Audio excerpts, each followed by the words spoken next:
Vector A का vector B पर जो प्रक्षेप होता है ए डॉट बी बटा बी के मापांक ये कैसे आता है, इसको हम लोग 2 मिनट के अंदर देख लेंगे। ये फॉर्मूला आया कैसे है, किस तरीके से आया है, ध्यान से सुनेंगे। इसका प्रूविंग देखने जा रहे हैं, सब लोग अच्छे से समझेंगे। देखिए इधर सुनिएगा सब लोग। जैसे आपको एक सदिश दिया वेक्टर ए और एक सदिश कितना दिया, वेक्टर बी दिया, समझ गया। एक सदिश वेक्टर ए दिया, एक सदिश वेक्टर बी दिया। इन सदिशों के बीच का कोण यहाँ कुछ नहीं है, तो मानते हैं इसका कोण का नाम क्या है, थीटा। समझ गए। सबसे पहले वेक्टर ए का वेक्टर बी पर प्रक्षेप कौन होगा ये जान लेते हैं। तो वेक्टर ए का ये अंतिम बिंदु है और वेक्टर ए का प्रारंभिक बिंदु है, समझ गए। तो वेक्टर ए के अंतिम बिंदु से हम डाल देते हैं लंब, समझ गए। वेक्टर ए के अंतिम बिंदु से क्या डाल देंगे, लंब डाल देंगे। वेक्टर ए के अंतिम बिंदु से डाल देंगे क्या, लंब डाल देंगे वेक्टर बी पर। और ये जो आप देख पा रहे हैं, मान लीजिए पॉइंट का नाम ओ है, इसका नाम ए है और इसका नाम बी है। तो यहाँ पर ओ ए जो है, ओ ए प्रक्षेप कहलाएगा वेक्टर ए का। ओ ए वेक्टर का क्या कहलाएगा, प्रक्षेप कहलाएगा।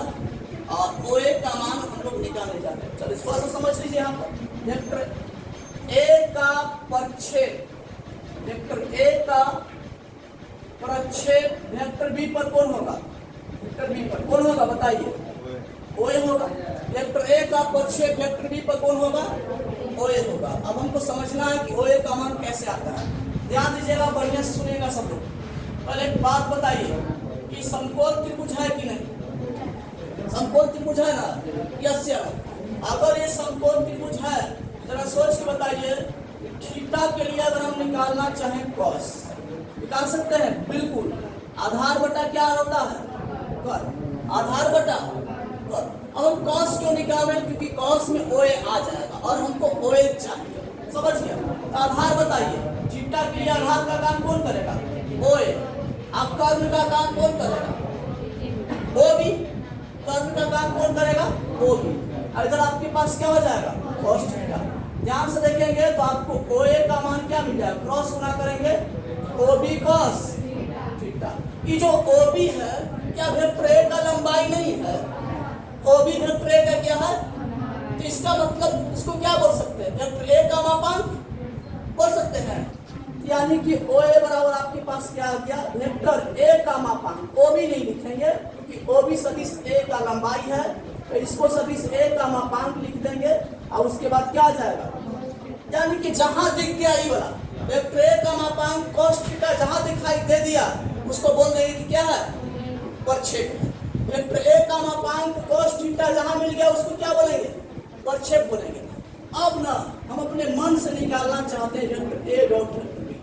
अभी हम अचानक से कहाँ निकाल रहे हैं, बस अपने मन से निकाल रहे हैं, ठीक है। बताइए इसको क्या लिखिएगा, ए का मापांक बी का मापांक cos थीटा, यस या नो लिखिएगा। हम आपसे कहें कि एक काम कीजिए, आप b के मापांक को खाली इधर भेजिए, तो b के मापांक इधर आ जाएगा। तो जरा सोच के बताइए, उधर बचा को a का मापांक cos थीटा, यही ना बचा, यस या नो। अब पहले से इधर कौन था, vector a dot vector B था कि नहीं था। अब आप बताइए इसको क्या ओए नहीं बोल सकते हैं, क्या इसको प्रक्षेप नहीं बोला जा सकता है। तो आगे चल के बताइए कि ओए का मान आप कितना लिखिएगा, बताइए ओए का मान क्या लिखिएगा, ओए का मान लिखिएगा वेक्टर ए के मापांक cos थीटा। और इसका मान आया कितना है, जल्दी बताइए। ओए का मान आपके सामने यहाँ आया हुआ है, ओए का मान यहाँ आया हुआ है वेक्टर ए के मापांक cos थीटा। अब बताइए कि इसका मान कहाँ आया हुआ है, बताइए। इसका मान आया हुआ है vector A dot vector B अब बटा वेक्टर बी का मापांक। काफी इंपॉर्टेंट टर्म था ये प्रूविंग। अगर आप लोग सीख गए तो अच्छी बात है, नहीं सीखे दोबारा देखिए।